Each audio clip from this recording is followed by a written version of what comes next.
একটা কথা বলবো ভাবছি, কিন্তু বলতে পারছি না, লজ্জা লাগছে। লজ্জা কিসের? আমি তো তোর কাছের লোক, বল।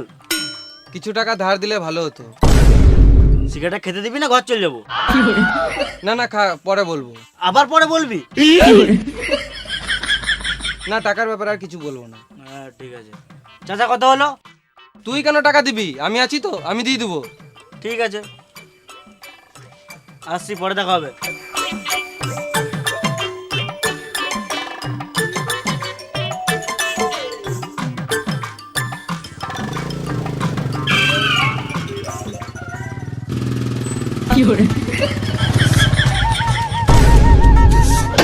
এই মানে তুই আবার কখন চাপলি? আমি তোকে বললাম তো পরে দেখা হবে। দেখা তো হবে, কিন্তু পরে তো তখন চিনতে পারবি। এই মারা দেখা হলে চিনতে পারবো না কেন?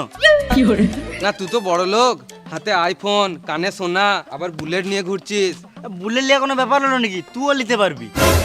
খেপা চুদা, আমার কাছে 20 খাওয়ার টাকা নাই, আর তুই বুলেট কেনার কথা বলছিস। 20 খাওয়ার মতো আমার কাছে কিছু টাকা আছে, তুই নিলে নিতে পারিস। আমার জীবনে যা ঘটছে, মনে হচ্ছে শেষে বিসি খেতে হবে। কেন রে, তোর আবার কি হলো? কি বলবো রে ভাই, ছেলের হাত ভেঙে গেছে জানিস। সত্যি? এই মারা, কে আবার নিজের ছেলের নামে মিথ্যা কথা বলবে নাকি? না মানে যে ছেলে স্কুলে 5 টাকা দেয় না, সে আবার। তুই বেশি গান মারাস না, তুই টাকা দিবি কিনা সেটা বল। এই মারা জোর জবরদস্তি করে টাকা নেবে নাকি? আমার ছেলের হাত না ভাঙলে আমি তোর কাছে জীবনেও টাকা নিতাম না। আমার কাছে টাকা নাই রে। তাহলে তোর ওই কানের সোনাগুলো বিছে দে। কত টাকা লাগবে? ওই 5,000 টাকা মতো লাগবে। আর ফেরত কবে দিবি? আমার ছেলের হাত ঠিক হয়ে গেলে ও কাজ করে তোকে টাকা ফেরত দিয়ে দিবে। শুয়ারের বাচ্চা, আমি তোকে টাকা দেবো, আমি তোর ছেলের কাছে কি করে আমার টাকা ফেরত নেবো? এ মারা, দেখছিস তো টেনশনে উল্টা পাল্টা বলে দিছি তোকে। তাহলে বল, টাকা দিলে আমি আবার কবে পাবো? আবে ছোটবেলাকার বন্ধু বটি, একটু বিশ্বাস কর। তুই আজকে টাকা দে, আমি তোকে 2 দিন পর ফেরত দিয়ে দেবো। ঠিক আছে, বেশ 3,000 মতো রাখ, বুঝলি?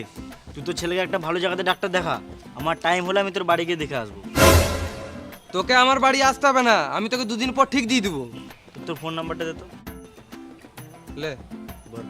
621293। আমি যদি টাইমে টাকা না পাই, মেরে জেল চলে যাবো।